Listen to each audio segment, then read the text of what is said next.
Hey, meanwhile in Broomtown, today I want to show you about saving seeds. It's probably one of my least favorite things because, quite honestly, it butchers up a tomato and we don't eat them. So we have to sacrifice one, and you can see this is the last day or so's picking, and we'll try. It doesn't matter. That's not. It's. I do want to say that when we're pick. I was always taught to get the best one and save for seeds, and that sounds counterintuitive, and sometimes it's hard for me to adhere to that. But here in Alabama, when I was a kid in the '70s, that was the prevailing thought because we didn't understand about genetics and we didn't understand about natural selection, but we knew enough to think, or my grandparents knew enough to tell me, you want to save the seeds from the best one because that's what you want your tomatoes to look like next year. So I still do that. That's habit. Probably it doesn't matter anymore, but I still do that. So I like the looks of this one. I like the size. This is one of those Belgian tomatoes that we save the seeds from every year. Been saving the seeds for a long, long time, since the 1940s. So let's look at this and we'll go from there. Okay, we'll slice it,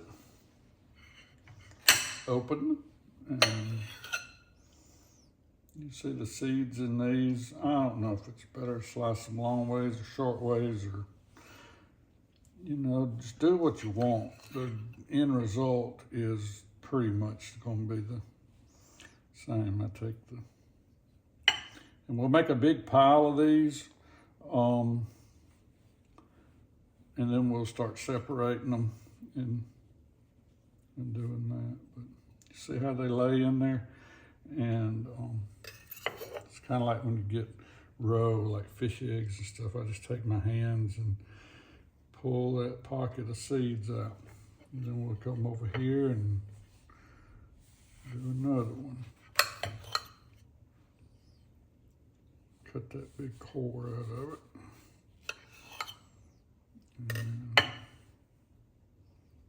if you ever see any, places you don't like, that one's got a little place in it. I'll probably save those out.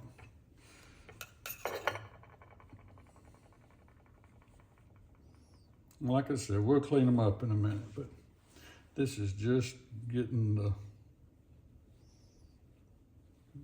seeds out right now.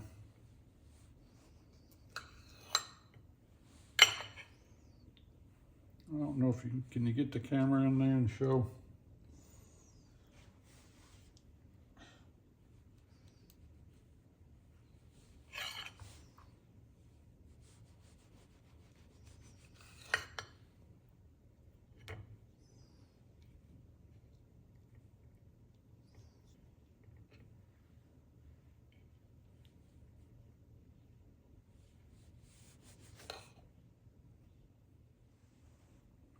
Okay, we'll try to zoom in there so you can see how they kind of cluster together there. I'm not enough of a scientist to be able to tell you what this little part of the plant is called, but I call it a seed pod, but call it whatever you want. I save a lot of these. I know that looks like a lot. That's probably 200 seeds. But I give a lot of them away to friends and family, and like I said, we've been saving this particular variety since World War II. And I got an uncle that's 80s, I don't know, 81, 2, 3, and other folks in the family, and maybe every year they don't save, or whatever. We all try to save the seeds, and then if anybody needs any, we give them to them. So that's why I save many, many more seeds than you know, that we'll ever possibly use, but it's okay, it's not hard. Okay. All right, Cindy's gonna do this next part, quite frankly, because she's more thorough than I am at it. But I know there's a million ways on YouTube and to tell you how to save seeds, and I'm sure that everybody's got a better better method than we do. But we use 2 paper towels. We kind of dry it off is best, and then we put them on this paper towel to dry some more. That works for us. We've been doing it like this for, I've been saving this seed since I was probably 20 years old, and I'm 60 something, so you can do the math, but I usually get, you know, really, really good germination rates out of this. And I won't film this ad nauseum, but I do want to be thorough enough so you see how we do it. And, you know, I know it's labor intensive, I get that, but you know, it's just what it is. If you want to have this particular variety of tomatoes, I don't know any other way to do it. They're not commercially available.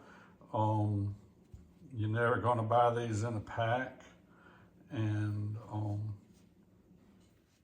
this is just part of the deal. This goes on all summer. I'll probably save 300 or 400 of these seeds, and it takes, won't get them all out of one tomato. It takes a bunch to do that. But anyway, this is how we do it. That's fresh out of the tomato. That's the drying paper towel, and that's the final paper towel, and we'll lay that to the side and let it dry for sometimes a few days, and you know, then collect them all up. I'll show that part too.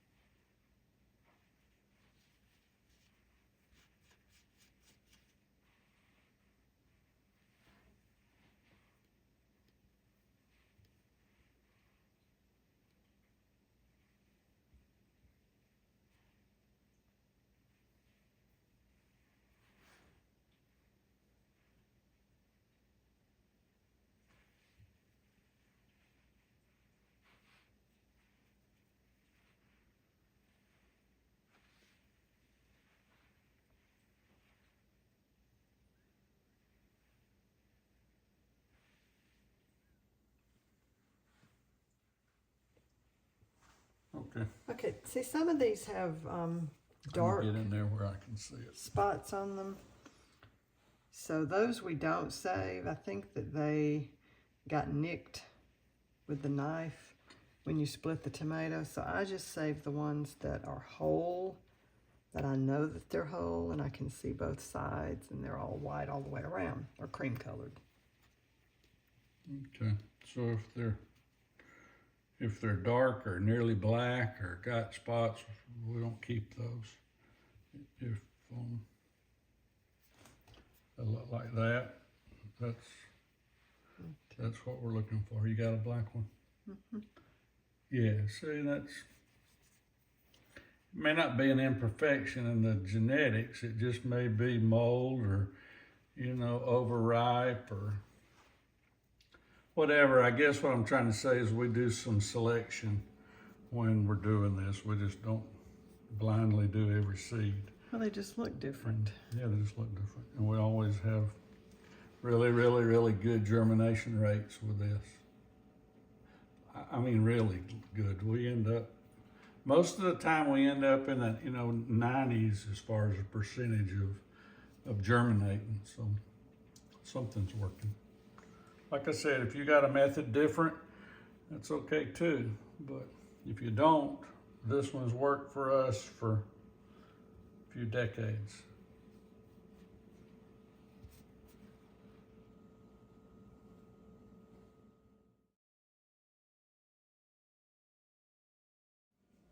Okay, we got about, I don't know, 65 seeds, and they're on the paper towel.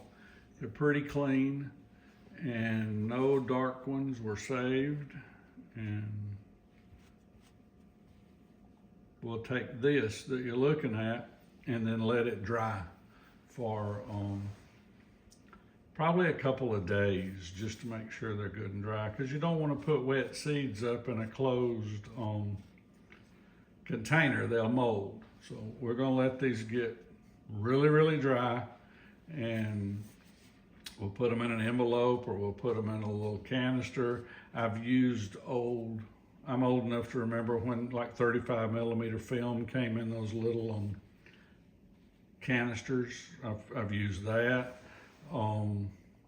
Used all kind of stuff, but this is kind of the end product for now on saving seeds. So there you go. Okay, one more quick thing. This is those buttermilk bug tussle, is that right? Mm-hmm. It's the first year we've ever planted them, and they're really nice tomatoes. Hang on, and I'll show you one that's ripe over here. They definitely look like they're the color of buttermilk. They the ends, you can tell those old timey tomatoes from the I call that the crown, the end that's got where the stem was. They're just not perfect. They're not like these tomatoes you see in the grocery store that were grown in a greenhouse and the genetics on them are, so they look perfect. They usually have less than perfect taste. So that's another reason we choose the ones we do. But this first year we planted these, they've been a pretty big hit. A lot of folks in the family like them that are maybe can't do the acid anymore. A high acid tomato is it's tough. I'm sorry about that. It probably sounds like I'm whizzing you around the world, but anyway, you can tell they're not, a red tomato because of the color of the pulp. And but there you go. Seed saving time. Okay, that's enough of saving seeds. I don't know what order we'll do these in, but we'll show you the saving the seeds, and then we may show you planting them and go all the way through harvest like that. To me, that seems the more logical way to do it. But either way, thanks for tuning in. Like it and share it and all that good stuff. And anyway, I appreciate it. Thanks from Meanwhile in Broomtown. Hey, thanks for watching. And if you would, take a second to hit the subscribe button for us. It helps us a lot. I appreciate it.